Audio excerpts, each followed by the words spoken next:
Dan and Amy. Amy, you remember this story. We covered this story when it first became public.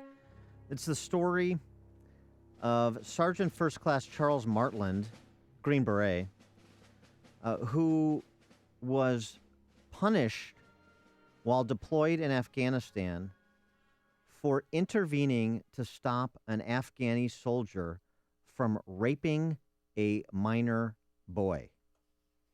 That's what he did. He's punished for that. Yeah, and a lot of Americans, a lot of our listeners were outraged. And we're two of them. Yes. Congressman Duncan Hunter, Republican from California, has been pushing back against the Army's decision to punish Sergeant First Class Charles Martland. Hunter writing recently a decision with the Army Human Resources Command recommending the Army uphold the judgment that Martland be removed from the service. Although a final decision has yet to be made about his future. This is interesting, too. The Army argued that the black mark on his record, which states, this is the Army's assessment of this, states he assaulted a, quote, corrupt Afghan commander, is cause to expel him from duty despite the fact he has the full support of his command and immediate leadership. I mean, what the hell is going on in the armed services? You think he'd be commended for doing this, for at the very least being a man and stepping up and helping a child who's being raped, who's being sexually abused and assaulted. Yeah, I mean, that seems to be consistent with our values in this country, I would say, what Sergeant First Class Martland did. But let's get a little bit more perspective on this. We're joined by one of Sergeant Martland's brothers in arms. He's also Green Beret. Captain Daniel Quinn joins us now. Captain Quinn, thank you for joining us. Appreciate it. Hey, guys. Thanks a lot for having me. So I guess you were there when the incident occurred, correct? Correct, yes. Charles and I were the only American soldiers that were present. Tell us what happened on that day and what's happened to both of you since. Sure. So Charles and I were approached by a local mother with her child. The child was limping and showed obvious signs of physical abuse. They came to our camp saying that they had nowhere else to go. The boy had been raped by a local Afghan police commander, and it was one of the guys that we had been training, and we were financially supporting him, and he had kept this 12-year-old boy, he was 12 to 14-year-old boy as his sex slave. He chained the boy to his bed and raped him repeatedly over the course of 10 days to 2 weeks. So how was he able to get out and run to his mother and then try and get help? The mother knew that she was there, so the mother went to our Afghan commander's house to retrieve her son, and at that point she was beaten by the commander's brother. So she had a black eye when she came to our camp as well. So she comes to the camp, beaten up with her son who had been violated, and then what happens? Right. So and this was the third or fourth case of sexual assault by one of our local police commanders. And each time we've kind of gone up through our chain of command and reported the issue, and we're told, just go through the Afghan local judicial system, and we have to, we're here to support them, and we have to kind of go with what their decision is. And one of the cases was a 14-year-old girl that was raped while she was working in the field, and she was, the guy that was caught in the act. He was brought to the local judicial system, and they gave him 1 day in jail. And then the girl was then told that she was forced to either marry this guy or she had to kill herself because she was no longer honorable, because she was no longer a virgin. So she ended up marrying the guy that raped her, and has to basically spend the rest of her life now living with this man. So that was the result of kind of what happened when we went through the local judicial system. So we didn't quite trust that system. So we summoned him to the camp, and before he came to the camp, we had called other commanders in the area and said, hey, we got this report from this woman and her son. Is this true? And they all acknowledged that yes, it was true. And he was bragging about it because the boy was a good-looking boy, and it was like a status symbol for him. So we summoned him to the camp. I immediately questioned him and said, "These are the allegations against you," and he at first denied it, and then once I said the other commanders, we've talked to other commanders and the elders in your village, and they all said that this is what happened. He acknowledged that he did it and started laughing.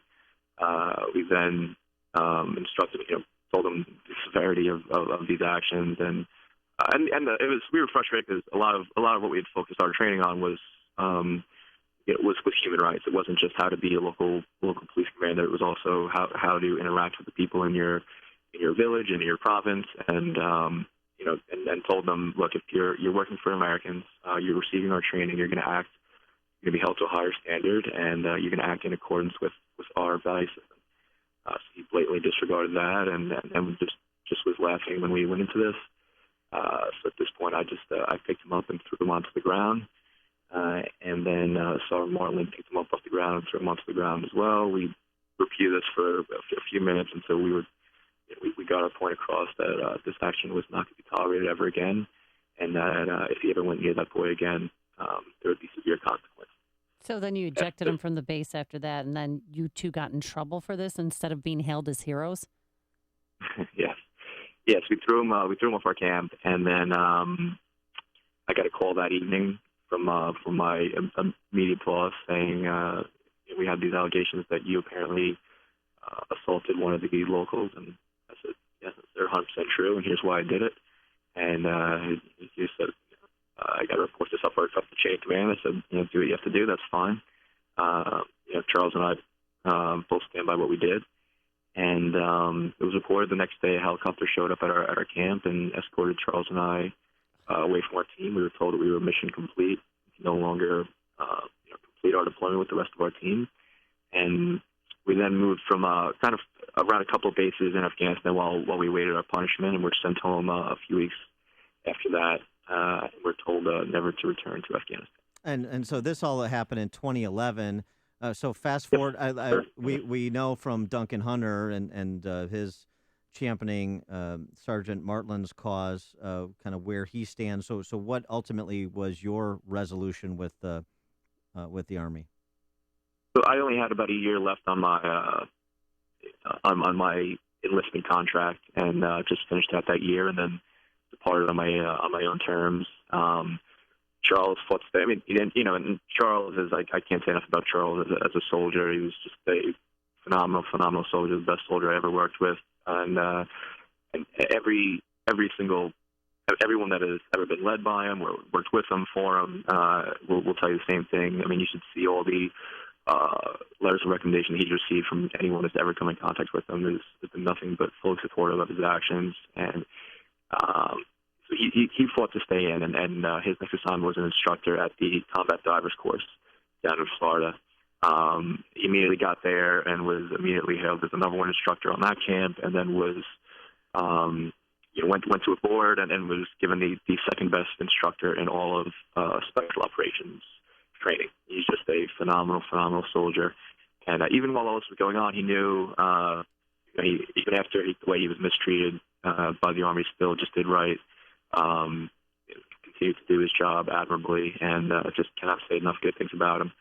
So he was an instructor down in Florida, and then now with all the cutbacks in the military and the size of the force, what the military is doing is kind of reviewing anyone that has any kind of black mark on their record. So Charles and I both received negative evaluation reports from this incident, and so when the board went and saw the negative evaluation report, and immediately then moved to kick Charles out of the Army.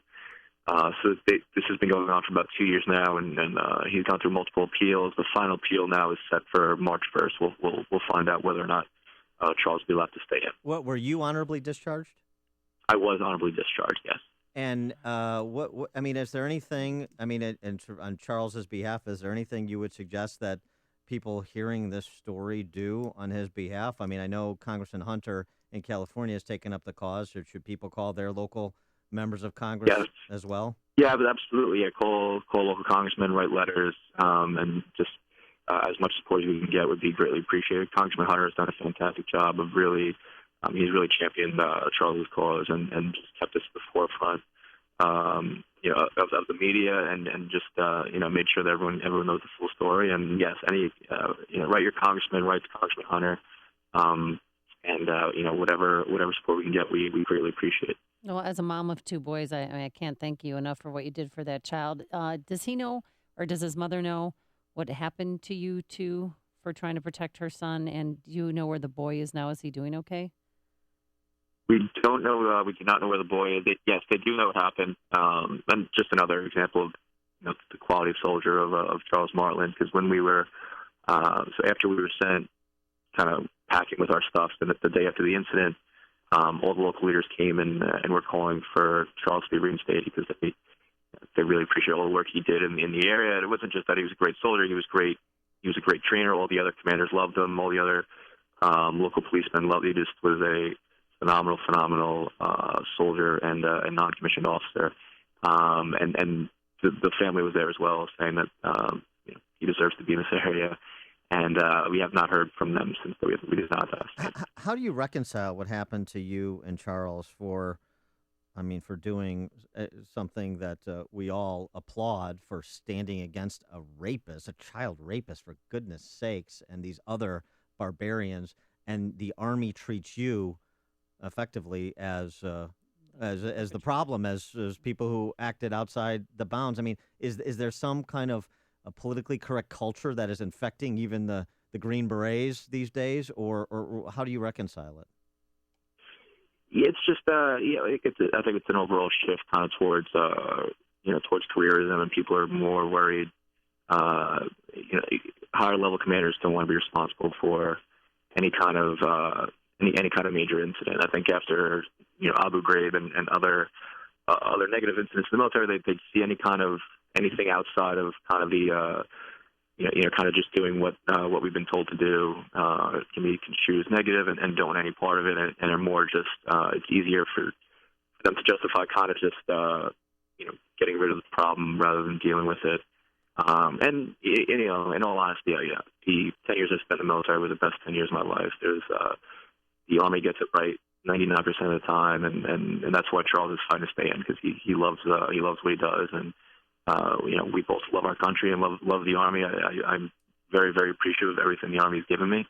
It's just unfortunate that they didn't get this particular case right, and they're ruining the life of of one of its best soldiers in the process. So, that's there's we're hoping that with all the support that Congressman Hunter has been able to generate, that they are going to to recognize their error and and allow Charles to stay in and continue to do the job that he loves and that he's great at doing. We have been joined by Captain Daniel Quinn, former Green Beret. We're appreciative of you joining us. We're appreciative of your service for those 10 years and your colleague Charles Martland's service, as well as what you did on that day in 2011. Thanks so much for joining us. Appreciate it. Thank you very much, guys. I appreciate it anytime. And he joined us on our turnkey.pro answer line.